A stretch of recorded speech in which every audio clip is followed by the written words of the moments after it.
presenters put it, and it kind of the slide would. But can I see the slides on this computer? Yeah. Oh, yeah. okay. Yeah, you can see the slides there too. And you can see, you'll be able to see them there too. Okay, thank you. All right. You're all So set. should we skip one here? Yeah, go. There you go. See? You gotta have it. Keep on. Keep on. Is that yours? Yeah, keep on. There you go. Yes, sir. See ya.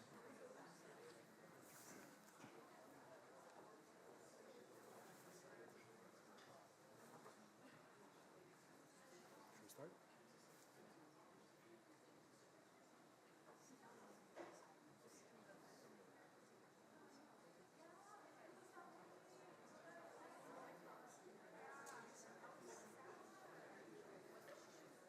Hi there. I'm Marcos Gonçalves. I'm a restoration ecologist with SWCA. And on behalf of the Planning Committee for the Santa Ana River Science Symposium, I'd like to thank you for sticking with us. It's about 3:30, and we're going to begin the last session of presenters. And we have 4 presenters, so it's going to be a little bit quick.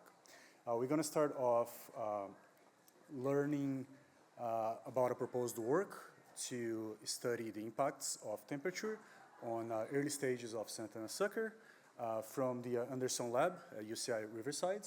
I'd like to welcome Mia Ashby.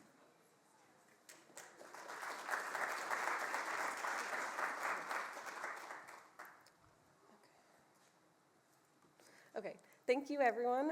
My name is Mia Ashby and I am in the Anderson Lab at UC Riverside. And I'm going to be talking about a project that we're collaborating with, the Riverside Corona Conservation District. And this is a project that we've been planning for almost a year. We slightly missed our little time window last spring when the fish are ready to breed due to some permitting stuff, but we're hoping to get this going in about a month. So I'm really excited to talk about this. So I'm just going to talk about some of the planning and things that we have that we're getting ready to start this project. So for some background, as we all know, it's a federally threatened species. It's found in the Santa Ana watershed as well as the upper regions of the LA and San Gabriel rivers.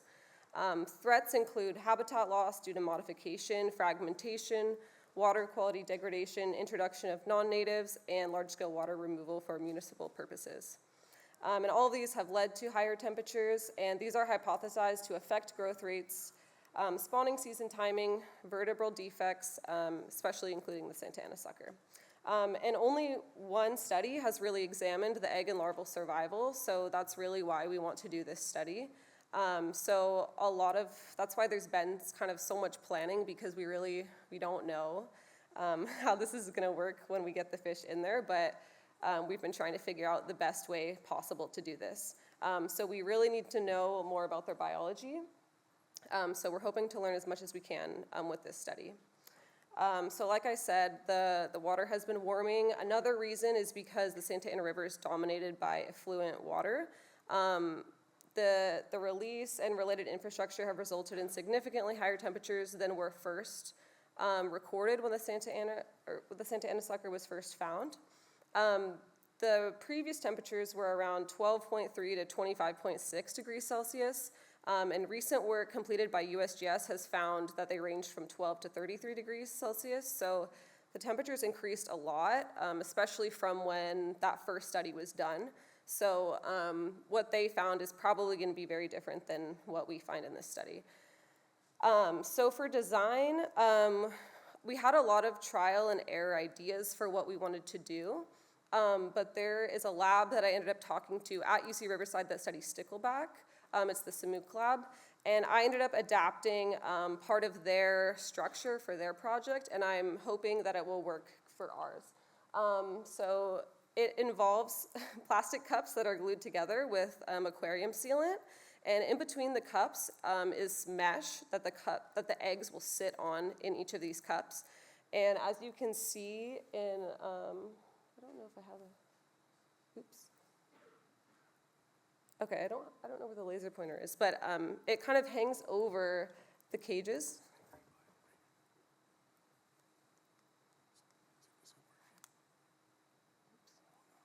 It's okay. It's okay. So it'll hang over the cage like that, essentially, and the eggs will sit in there. And then we'll have much bigger tanks. The study will be comprised of 6 large tanks, like this blue one here.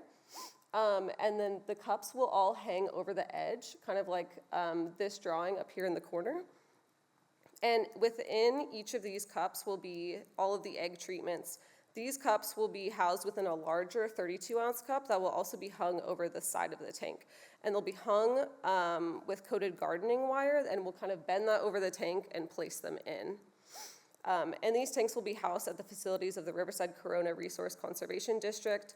And then this cup setup will just allow the fish to have more space. So once they hatch as eggs, they can swim out over the edge of the smaller cup, land in the larger cup, and that way they're still all kept separate treatments within the temperature treatment of the tanks themselves.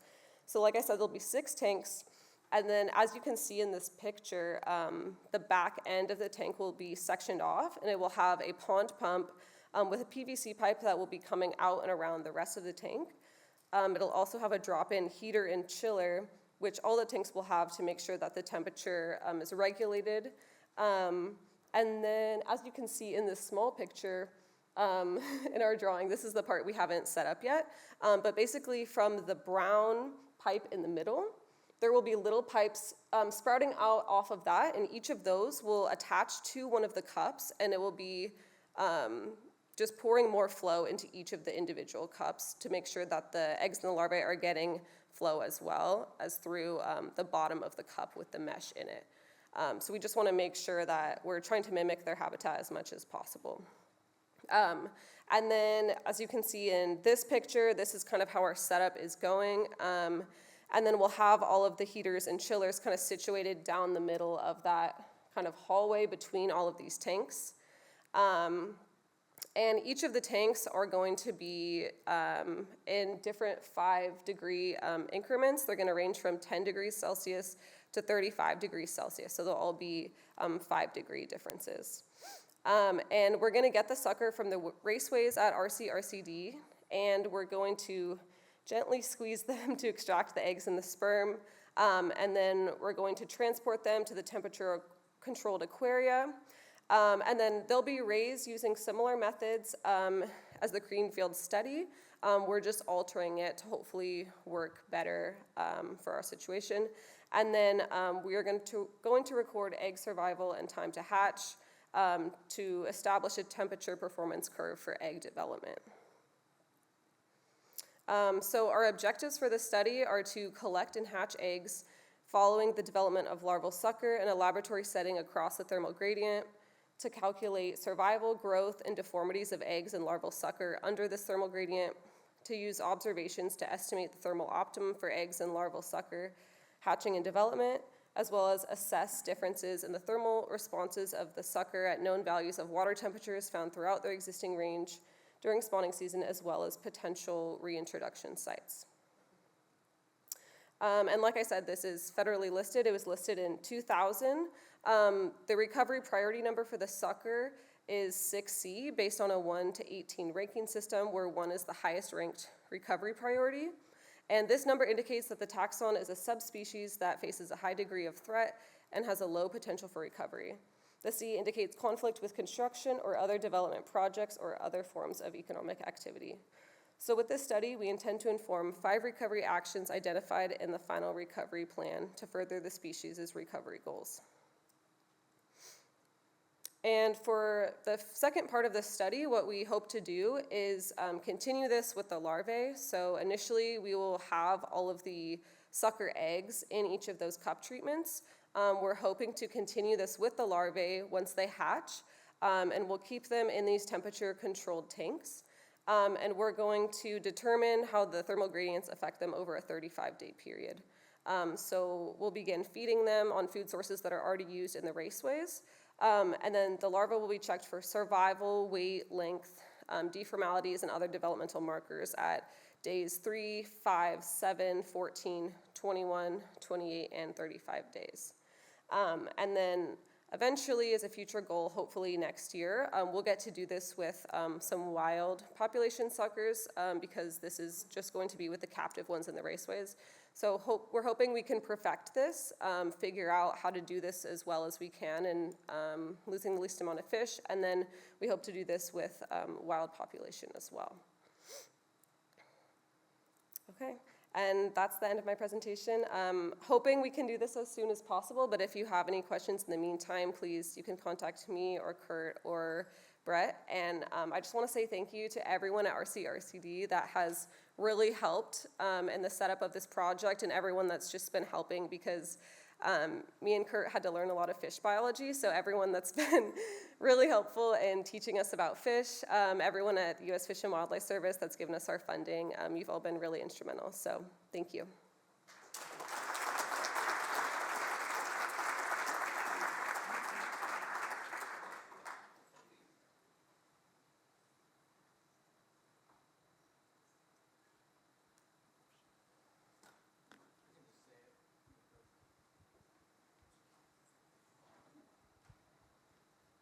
So real quick, with the sucker being a slightly threatened species, how does kind of rearing them in a controlled environment affect, the population since maybe some of them might die at the higher 35 Celsius temperature gradient?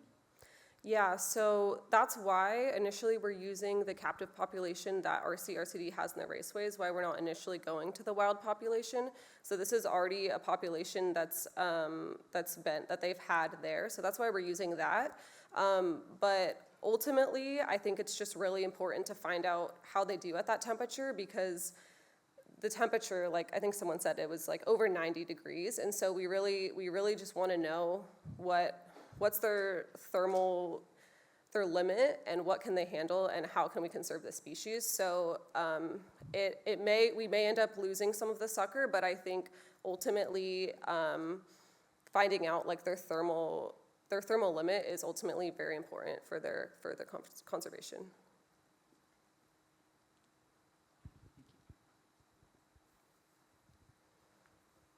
Thank you.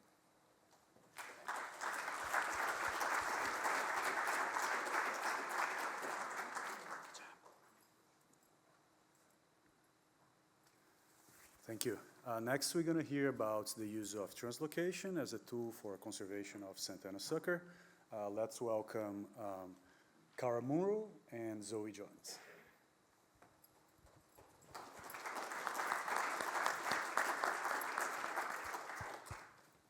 Hi, I'm Zoe Jones. And I'm Cara Monroe, and we're both scientific aides with the California Department of Fish and Wildlife. In the Region 5 Inland Fisheries Department, we work under Jennifer Peretti. And today we'll be discussing Santa Ana sucker translocation updates for Big Tahunga Creek and Upper West Fork San Gabriel River. Santa Ana sucker are federally listed as a threatened species in 3 watersheds in Southern California: Big Tahunga Creek, a tributary into the LA River, the San Gabriel River, and the Santa Ana River. They're also found in the Santa Clara River, but this population is not listed. In this presentation, we'll be discussing translocation recovery actions taken in the San Gabriel River and Big Tahunga Creek as part of the U.S. Fish and Wildlife Service Santa Ana Sucker Recovery Plan. These translocation actions have been expanding the range of Santa Ana sucker into areas where there were no sucker prior to translocation due to dam fish barriers. So in these 2 streams, 4 native fish species are found. These are the Santa Ana sucker, the Santa Ana speckled dace, rainbow trout, and arroyo chub. Our monitoring efforts focus primarily on the federally listed Santa Ana sucker and the species of special concern Santa Ana speckled dace. During this presentation, anytime we say sucker, we are referring to the Santa Ana sucker, and then anytime we say dace, we are referring to Santa Ana speckled dace. No other species of sucker or dace are present in these 2 streams. So moving out to look at locations, starting with San Gabriel. The San Gabriel watershed occupies 689 square miles of eastern Los Angeles County. Historically, the stream flowed unimpeded from its headwaters in the San Gabriel Mountains directly to the Pacific Ocean. However, now there are 5 dams on the watershed. These were constructed for flood protection and water conservation. This limits fish passage and the movement of sediment to the ocean. Of these 5 dams, 3 are in the upper watershed and 2 are on the lower main stem. The upper watershed is made up of 3 forks, the West Fork, North Fork, and East Fork. The area in yellow is Santa Ana sucker designated critical habitat, and the red star is the Santa Ana sucker translocation area. Our monitoring focused primarily on the Santa Ana sucker translocation area in the upper West Fork. This area is 4.5 stream miles upstream of the only dam on the West Fork, Cogswell Dam. In late 2020, the Bobcat Fire began near Cogswell Dam, burning 93% of the lower West Fork San Gabriel River watershed. It was projected heavy debris and sediment loads would occur within the stream with moderate rainfall. This would result in high mortality of native fish species in the stream, as well as compromised flood and conservation capabilities of the West Fork San Gabriel River reservoirs. In response to the debris flows, LA County Public Works implemented emergency sediment removal projects for the San Gabriel and Cogswell reservoirs to remove accumulated sediment. This is done by draining the reservoir every summer over multiple years in an area that is typically great native fish habitat. During the construction project, all native fish in the construction area were relocated to occupied habitat in the North, East, and West Forks. Translocations of Santa Ana sucker were required every year of the construction project after a significant Santa Ana sucker mortality event occurred in the first year of the project in 2021. Translocation differs from relocation in that the fish are being moved to an area that they did not otherwise occupy before. In this case, sucker are being translocated to the upper West Fork San Gabriel River, 4.5 miles upstream of the Cogswell construction area. Sucker cannot otherwise access the translocation area as the Cogswell Dam acts as a fish barrier. In 2021, no sucker were translocated. In 22, 100 sucker were translocated. In 23, 310. And in 24, 465 sucker were translocated. As you can see, the number of sucker being translocated is a fraction of the sucker being collected and relocated from the construction area. In 2023, CDFW began a multi-year monitoring effort to assess the success of the 2022 translocation of 100 Santa Ana sucker. In this effort, CDFW snorkeled the entirety of the translocation release site and part of the area downstream of it, counting and classifying fish species into different size classes. CDFW observed no sucker during their monitoring effort in 2023. However, 3 days after CDFW's monitoring effort, Aspen Environmental Group, the group responsible for biological monitoring at the construction site, collected 24 Santa Ana sucker from the site 4 miles downstream of the translocation area. This graph is a size comparison of the sucker, with the orange on the graph representing the 24 sucker collected by Aspen in 23, and the blue being the 100 sucker translocated in 2022.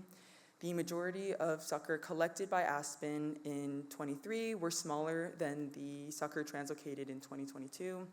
Since sucker did not occupy the area prior to translocation, the sucker collected by Aspen were therefore determined to be young of year offspring of the translocated sucker. CDFW continued their monitoring effort in 2024, surveying 4.5 stream miles between Cogswell construction area and the translocation area. CDFW observed 70 sucker in varying size classes. However, most of the sucker observed were in the translocation area, but largely nowhere else among the 4.5 stream miles. These are representative photos of the habitat seen across the 4.5 miles in the upper West Fork. Clearly there is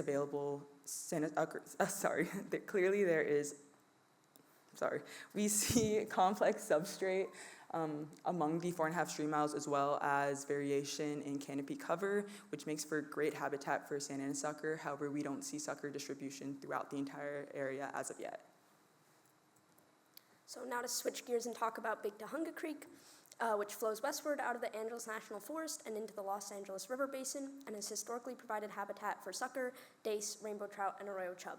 It flows 28 miles from its source to the Hansen Dam, and due to the Big Tahunga fish barrier, Santa Ana sucker and dace were limited to the downstream portion of Big Tahunga Creek, Big Tahunga Wash, and tributary Haynes Creek, which make up the approximately 13 miles of federally designated critical habitat for Santa Ana sucker, which is highlighted in yellow on this map.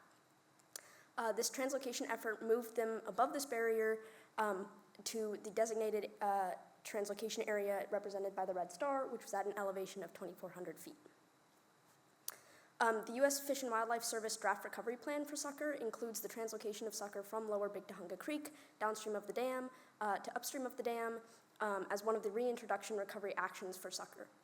Planning for this translocation action began in 2020, and in 2022, Fish and Wildlife Service received concurrence from LA County Department of Public Works and the U.S. Forest Service to conduct a multi-year Santa Ana sucker translocation action to upstream of Big Tahunga Dam. In 2023, fish were collected from one area of Big Tahunga Creek, as shown in pink on the graph, 2 areas from the wash, as shown in red and yellow, and 1 area of Haynes Creek, as shown in blue, and then translocated above the dam to the area shown on the graph on the left. In 2024, fish were collected from 2 areas of Big Tahunga Wash, as shown on the right, and then released into Big Tahunga Creek at the translocation site above the dam, shown on the left. Fish collections were conducted by CDFW, U.S. Fish and Wildlife Service, U.S. Geological Survey, U.S. Forest Service, and Army Corps of Engineers staff on September 14th and 26th in 2023, and October 17th and December 13th in 2024. In accordance with the Fish and Wildlife Service translocation permit, no more than 25% of the donor population was moved during the translocation so as not to deplete the small population. Electrofishing was utilized to capture all fish, which were then identified by species, and individuals were selected for translocation. All native fish not selected were released back at the collection site, and non-native fish were not returned to the stream. Fin clips were taken from 30 sucker selected for translocation in 2023, as well as 33 sucker and 15 days selected for translocation in 2024. Access to the release location was reached by hiking approximately 2 miles along the Fall Creek Trail to Big Tahunga Creek. At the trailhead, fish were transferred into backpack coolers with stream water from the collection site and hiked to the stream. Fish were acclimated to release site temperature and water prior to release, with no collection site water entering the release site. In 2023, 60 total sucker and 28 total dace were translocated into Big Tahunga Creek above the dam over the course of 2 survey days, and in 2024, 69 total sucker and 76 total dace were translocated into Big Tahunga Creek over the course of 2 survey days. This makes the total Santa Ana sucker translocated to date 129 and 104 total dace translocated to date. On July 30th, 2024, we conducted a sucker translocation monitoring effort focused on the 1.5 mile stretch around the 2023 translocation area in Big Tahunga Creek. Snorkeling was completed in an upstream direction with 1 to 2 divers. All observed fish were counted and classified by species into different size classes. 13 sucker across all size class other than young of year were observed, and 19 dace, all of which were young of year, were observed. Although these 2024 observed numbers of sucker and dace were less than the number translocated in 2023, the presence of 1 very small sucker and dace young of year allows us to assume successful reproduction within the population, indicating the presence of larger dace and suitable habitat/stream conditions. We found sucker throughout the entire section, with the small sucker being found at the bottom of the section, indicating the entire monitored area provides suitable habitat. These translocation efforts are estimated to continue for 5 to 7 years, depending on the population, how the population is doing. This survey effort is not possible without all of our support from our inland fisheries team and habitat conservation staff, as well as our partner agencies and volunteers. And with that, we're happy to take any questions.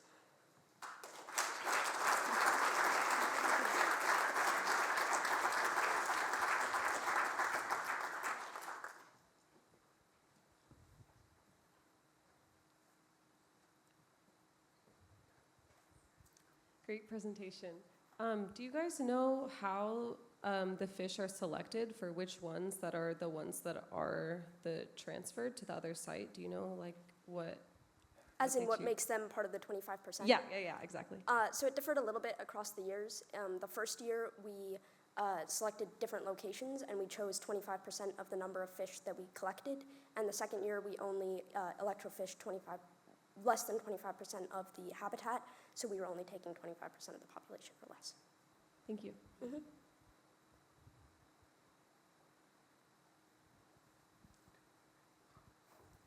Yeah, this was great to see you guys.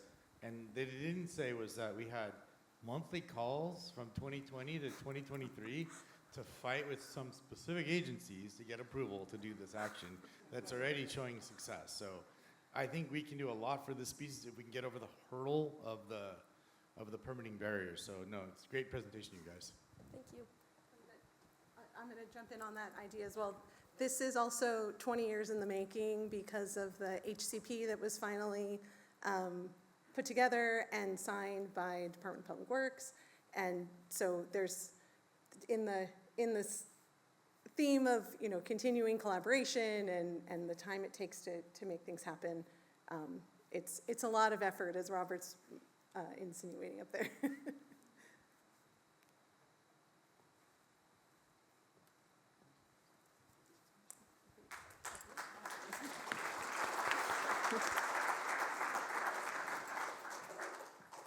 Hey, ladies and gentlemen, good afternoon. My name is Jose. I'm the Chief of Staff at San Bernardino Valley. Just have a quick public service announcement for everybody. And as I say, everyone's situational awareness. So I was just informed we do have to clear the room this evening due to a follow-on event at 4:30. So no need to rush. We are on a good glide path to finish with the last two speakers. So if you see us, oh, sorry, one more thing. Immediately following this event, we will have a poster session and reception at the Esri Cafe. So you are all more than welcome to join us. Thank you. Go ahead, man. Thank you.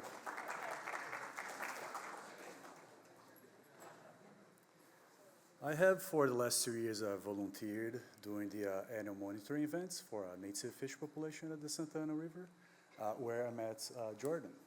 And today she will be speaking about the use of transponder in Santa Ana sucker.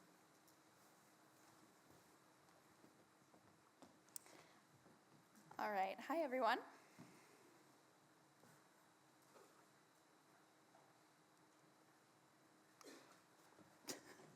Starting off strong. This one? Yeah, let me see if this one works. Yeah. Can I go back? That's back, that's forward. There you go. All right. Well, now that I've been informed that we have very much a time crunch, if you haven't already heard that the Santa Ana sucker is a federally threatened species, then you may not have been listening to the last several hours of presentations. But as all of the previous presenters have mentioned, the Santa Ana sucker is federally threatened, and it does have a limited distribution in the Los Angeles, San Gabriel, and Santa Ana rivers outside of where they have been recently translocated. So in the Santa Ana River, this population has been studied extensively over the course of many years, and the survey methods have changed over time, and as well, we are restricted as to the time of year that we can do sampling. So this has really limited the ability to analyze this data altogether and led to an incomplete understanding of population dynamics. So with this in mind, we decided to explore opportunities where we could be more innovative, like Heather suggested earlier, and we considered options for pit tagging. So for those that don't know, PIT stands for Passive Integrated Transponder Tags, and these are the type of tags that veterinarians use to tag your pets at home, like your cats and dogs. And this technology was developed by NOAA Fisheries in the 1980s in the Northwest to monitor fishways for large-scale migrations of salmon and steelhead. And these pit tags, as you can see on the screen, come in varying sizes. They consist of an antenna, a chip capacitor, and another type of chip. And basically, as you can see on the right-hand side, when a pit tag comes into the range of an antenna, the magnetic field of the antenna array electrifies the magnetic field within the tag, and therefore the tag doesn't have to carry an internal battery. So they can be made relatively small, but this does come at a trade-off. So larger tags can be detected at greater distances than smaller tags, but you also don't want to introduce a tag burden, whereas the tag is too big for the animal that you're trying to tag. So keep that in mind as we start talking about the sucker. So pit tagging really exploded in the conservation and ecology space in the 90s, and it originally really focused on the feasibility of tagging and how to detect these animals in the wild. And as you can see by a variety of literature sources here, that they really expanded the types of animals that were used for pit tagging. So there are studies that have been done on sea turtles and snakes and rodents and countless other animals. And pit tagging recently has been used for mark recapture studies as well. This has been in development for a long time in the conservation space. So our objective was to test the effect of pit tag size on survival, tag loss, and growth of the Santa Ana sucker. So we were able to partner with the Riverside Corona RCD group and utilize their facility as well as their experimental population of sucker that they have there. And they have 7 raceways, which are about 100 feet long and 1 to 2 feet wide. They are recirculating artificial streams that have vegetation, gravel, cobble, and various water velocities and depths. And on the right-hand side, you can see we were able to split up these 3 raceways into 10 sections using weighted seine nets and PVC pipe. So as I go through our methods, on the top right-hand side, you'll see our 3 objectives. So keep in mind survival, tag loss, and growth as we discuss what we did. So in July of 2024, we started out with our initial measurements, and we selected 61 Santa Ana sucker from the experimental population that were over 60 millimeters in fork length, and we randomly designated a treatment for each fish. The treatments were control, where they did not receive a tag, or the 8 millimeter pit tag treatment, and the 12 millimeter pit tag treatment. And all fish were initially anesthetized using MS222. And then if the fish were receiving a tag, they were tagged. If they were a control fish, then they were handled in a similar manner. But the tagged fish received a tag on their ventral side posterior to their pelvic fins. And then after being tagged or handled, all the fish were measured for their standard, total, and fork lengths, as well as their weight. Then we scanned all of the fish and recorded their pit tag numbers, which are really long codes. They are made up of letters and numbers. And then we went ahead and let them recover for about 15 minutes in an aerated cooler. And then we actually ended up letting them recover overnight because this was peak summer, and in July it's quite hot, and we didn't want to introduce any sort of heat stress in addition to being handled and tagged. So the next day we came back and we separated them into 10 sections. So we took 2 fish from each treatment and paired them into the sections.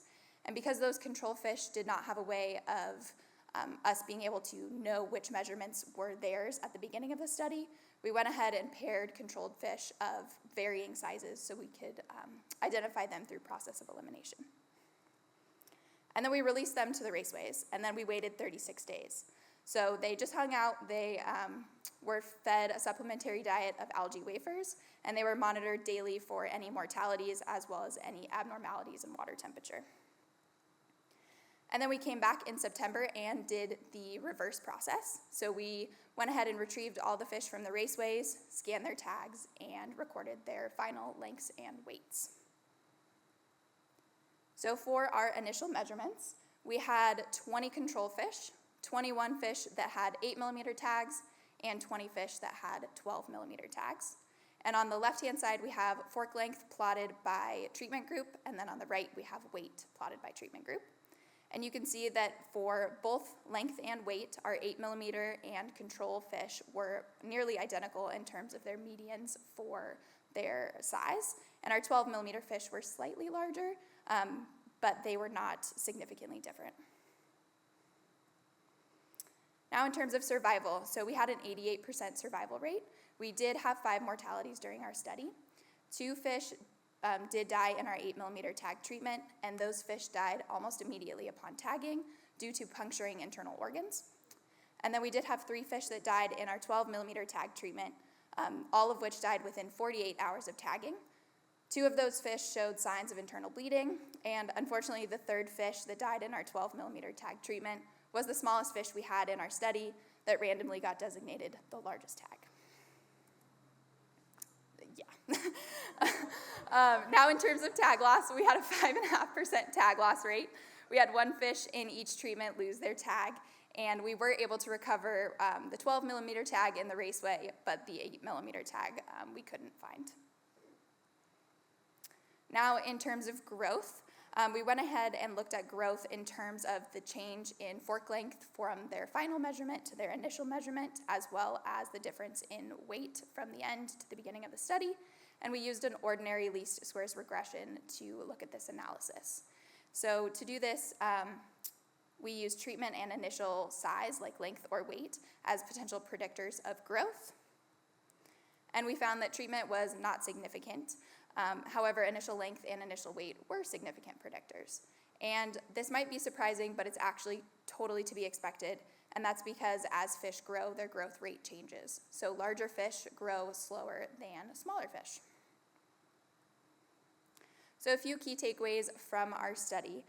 We had pretty high survival at 88%. There are not a lot of other studies that have really explored pit tagging in small-bodied catastomates, but there is a few other studies who've looked at survival rates of tagging similar sized sucker, including northern hogsucker and striped jump rock, as well as white sucker when it comes to 8mm tags, and their survival rates are around 90%. And the only study that has looked at survival of tagged fish, tagged small-bodied catastomates for 12mm tags is the white sucker, and their survival rate was around 32%.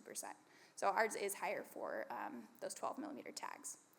Now, in terms of tag loss, we did have a 5.5% tag loss rate, and the only other study to look at this in sucker species was the Lost River sucker, and their tag loss rate was around 2%. And this is going to be really variable between species, mostly because it really depends on what conditions they're in for how fast their tag wound will close. So if it takes longer, if the water is colder, or if they're not feeding, or for whatever reason their wound takes longer to heal, they are more likely to lose their tag. But overall, we found that there was no effect of tag size on survival, tag loss, or growth for this species. But we weren't able to really dive into tag burden, for example, like I mentioned earlier, because we had a relatively small sample size because this is a federally threatened species. So tag burden is typically represented as a percent ratio between the weight of the tag and the weight of the animal being tagged. And in the literature, it's anywhere between 1% and 6% for what is recommended for the tag burden. So our smallest surviving fish with an 8mm tag had a tag burden percentage of 1%, and that fish was around 62 millimeters in fork length. And then our smallest fish that had a 12mm tag that survived, their tag burden ratio was around 2.16%, and that's about a 70mm fork length fish. So overall, what does this mean? This really sets the groundwork for being able to use pit tagging as a method to study this species more consistently throughout the year and across agencies. So if anybody's interested in pit tagging, I'd love to talk about it. I do think there is a way that we can incorporate it and use it more broadly.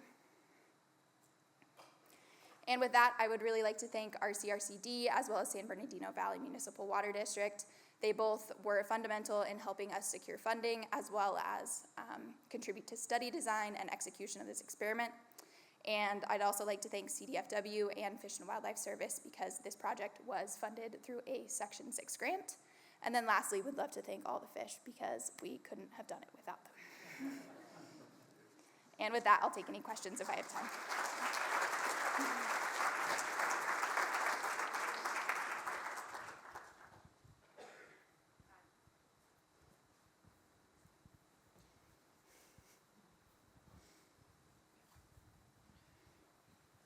In the slide you showed with tagging, you said that the tag was placed posterior to the pelvic fin, but in the photo, it looked like the needle was posterior to the pectoral fin.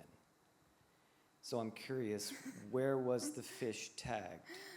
The fish was tagged, oh my gosh, this was like 6 months ago, posterior to their pelvic fin.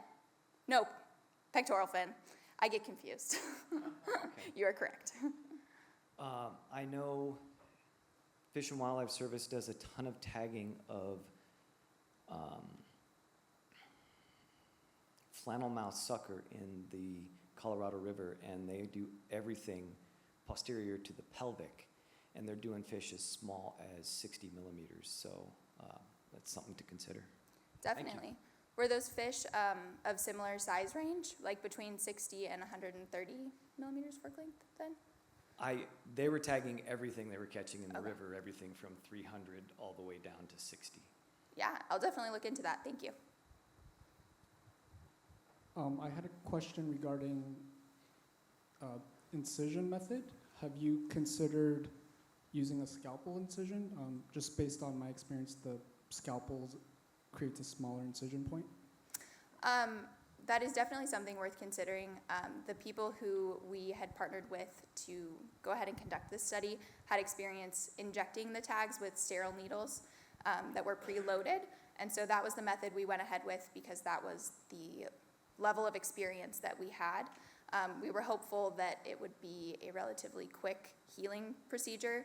And unfortunately, that was not something that we were able to look at throughout the course of those 36 days because of the nature of them being in the raceways. But I have seen other studies using that method, and that is something to consider, especially to reduce our mortality or even our tag loss for sure. I'm curious where you got the 36-day interval from, and if you feel like that was a long enough duration of time to take into account any potential like chronic effects of the tagging. Sure. 36 days, it was originally proposed that we wait about a month. 36 days just ended up being the most convenient option for our feasibility in terms of who was available and everything. And other studies have looked, other tagging studies typically use around a month to monitor survival and growth impacts, but these fish are still tagged and they are still at the RCD facility, and so it would be really interesting for us to go back 6 months, even a year later, and take a look at them for sure. Well, and actually they are all still. Oh yeah, they're still alive, as far as we know. Great, thank you.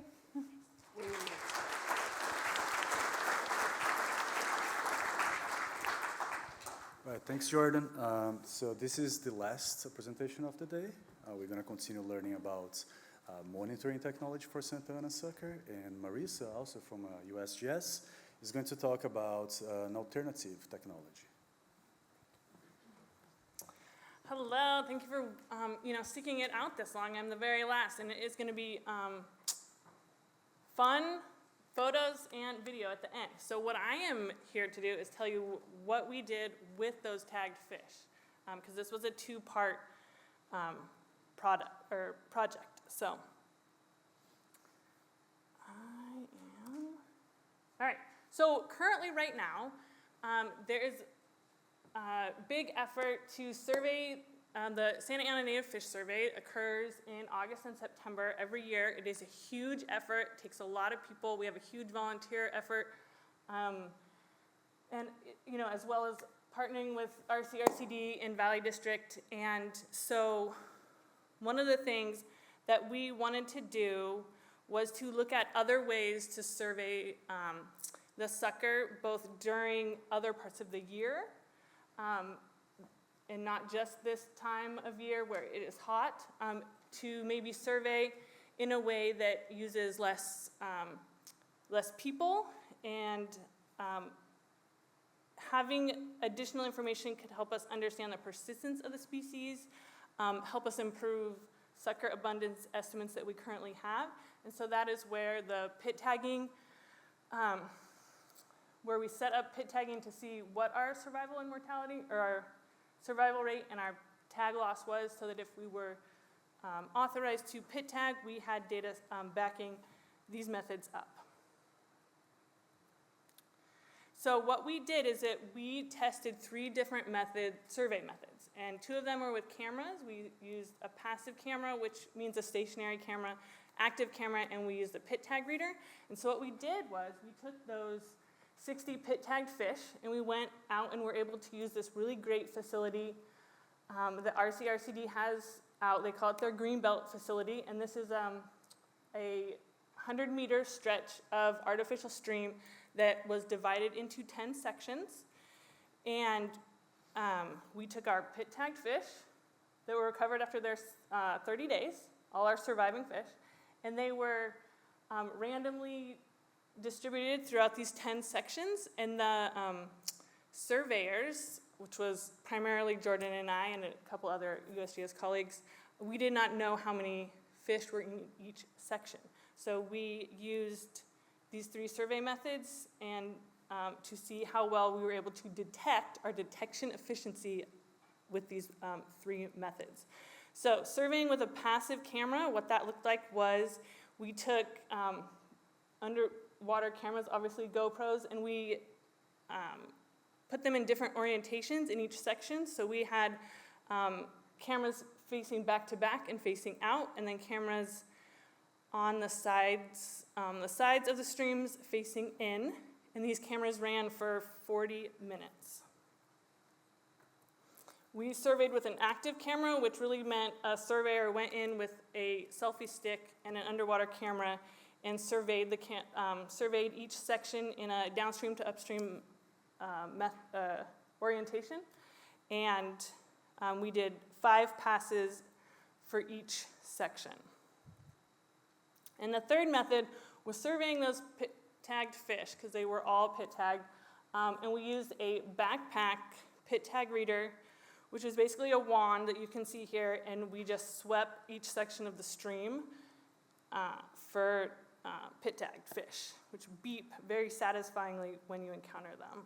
And so that was done 5 times as well, because so the multiple passes was to help with our detection efficiency rate. And so we crunched those numbers, and what we found was that surveying with the pit tag reader for those pit tagged fish was the most effective method. The black dashed line is the true number of fish for each section. And so the closer to that black dashed line is how accurate the method was. So that black dashed line is the true number of fish that was in the section. So you can see that surveying with our pit tag reader was the most effective. That's the yellow line. The active camera results were second, and the passive camera, which means the stationary cameras, was the third ranked fish detection method. So that was really great. And what we did was we took those results, and we wanted to put this together and survey in the Santa Ana River. And so we put cameras on a raft along with a pit tag reader that circumnavigates the bottom of the raft, so the entire bottom of the raft can detect our pit tags. And we set up fish decoys with lures and a pit tag reader glued to the lure that was stationed out on a section of the Santa Ana River that we normally sampled during the native fish survey to test what our detection efficiency was for a pit-tagged fish without using our pit-tagged fish. Those had to stay in our captive population. So we tested that out, and we also collected camera footage of sucker that were in that section as well. And so we one of the ways that we have looked at the data, because one of the biggest hangups with using all that camera technology is processing all that camera footage. And so we are also in the process of using AI to help identify Santa Ana sucker in our videos. And this is really fun, and I'm going to show you a video here in a second, is that we are still working on this. Right now, our AI model is running at about 85% accuracy. So you can see, I'm going to show you a video. And what it's going to show is that a box pops up when it identifies a fish, and that number you see, so like on the screen here, that 0.045, the model is saying, or the AI model basically is saying that it is 45% confident that that is a Santa Ana sucker. So we have it identifying the sucker and the lures, and I am going to show you that right now. So, okay, but first, I'm also going to show you a minute of, this is what the passive camera, this is the stationary camera footage looked like. So the camera was just sitting there in the stream, and the fish were swimming by it, right? And we're going to see how effective this stationary camera is at capturing the correct number of fish in each section.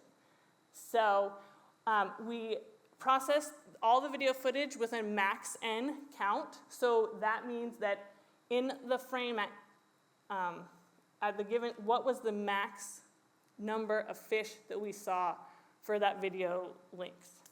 And that is to get around potential accidentally double counting a fish.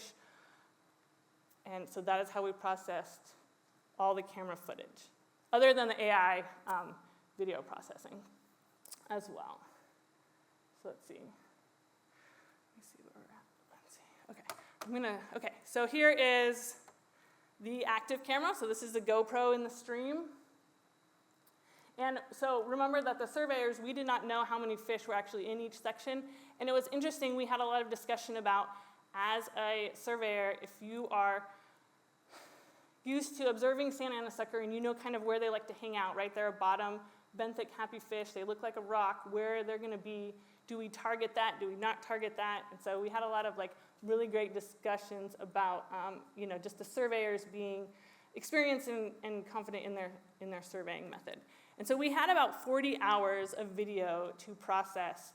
And right now we have processed it completely with a person. We have a second observer processing happening, and that is where the AI came in as well. And so we are just really looking at, what works best.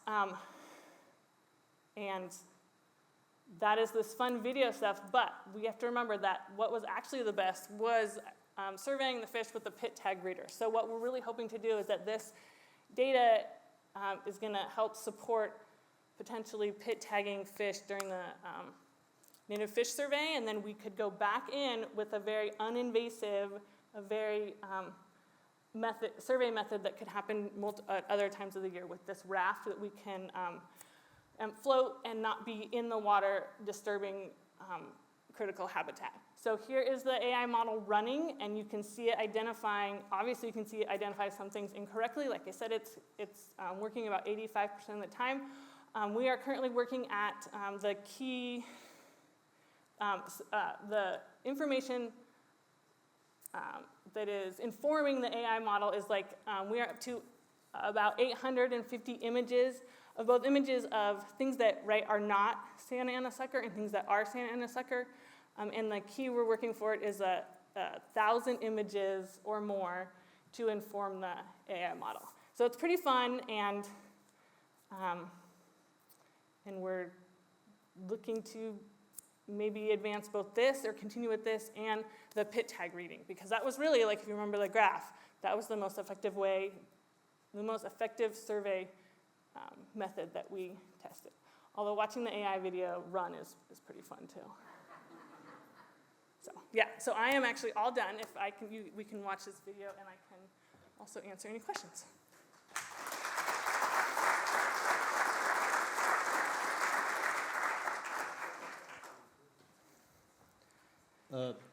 I had a question, which was, how concerned are you about false positives with the AI? That is, it identifying like something or another fish as the Santa Ana sucker when it's not? Right, absolutely. That's an excellent question. So obviously that is something we are concerned about. Right now, the model is actually only trained. We only have fed the model images of Santa Ana sucker, so we know that. So this was actually one of our colleagues, Brock Huntsman, who's not here. He's a computer modeling guy, and he got really excited about this. And this is actually like a side note benefit of this whole project. And so it is a total work in progress. And he was like, make sure that you say this is a work in progress. But yes, we would need to feed the AI model images of everything it may encounter. And like the more that we can inform it with those images, like if we had 1,000 images of every fish it may encounter, it would only improve its accuracy. And that is that number that is popping up, right, is saying how accurate the model thinks it is with its identification. And we have, right now you'll see it thinks a leaf is a fit, right? Like, so there's definitely some inherent, incorrect identifications happening. Question here, back here. Do you feel like that you are since you're walking and the unit is ahead of you, and with the visibility and the AI, do you feel like you're flushing fish upstream that the AI won't be able to read and that you will not be able to read? Sure. Yeah, that is absolutely that's a great point. Let's see, I actually think this video was taken downstream, like if we floated it downstream. But either way that you go, yeah, there is going to be a clarity issue, like how turbid is the water, how is the image clear enough for the pictures that we have fed the model to identify as a fish clear enough. There's many questions with this technique for sure. We've not explored them all. This is a work in progress. I'm curious if there's any talk about how to address, it doesn't look like you get close enough to any fish to actually read it with the pit tag reader. Oh, thank you for bringing that up. So we had our 10, 9, I think, our decoy fish out. That the person running the raft did not know where they were. And we picked up all 10 on this transect that we ran. So the pit tag reader that is equipped on the raft has a broader, like a wider range that it can identify. So actually, so this AI is fun, and it's really fun to show in an excellent thing to end on, a leaf. It says it's 50-50, man. Looks kind of fish-like, right? But the pit tagging and the ability to pick up our pit tags on depth conditions and flow conditions was something that we tested as well. And we had we had the most success with the, getting our tag detections, our pit tag detections. We had the greatest success. We had 100% success in this river, and our stream detection rate was the closest to the true number of fish that were in the stream. So we think that is just that is actually the best takeaway. The AI video running is the most exciting visually, but the fact that we had a really great success picking up tags on the sucker is fantastic. So we're hoping we can continue that. Thank you, Marissa. That's going to conclude our talks for today. Thank you. Thank you to all our presenters and our moderators and all the staff that worked to put this together, our planning committee and everything. We have day 2 starting tomorrow here at 10 a.m. Field trip in the morning from 8 to 9. Right now, everyone needs to clear all their stuff out, and we're moving back over to the cafe where we had lunch. There's going to be a reception over there and a poster session. So get ready to chat. Thank you.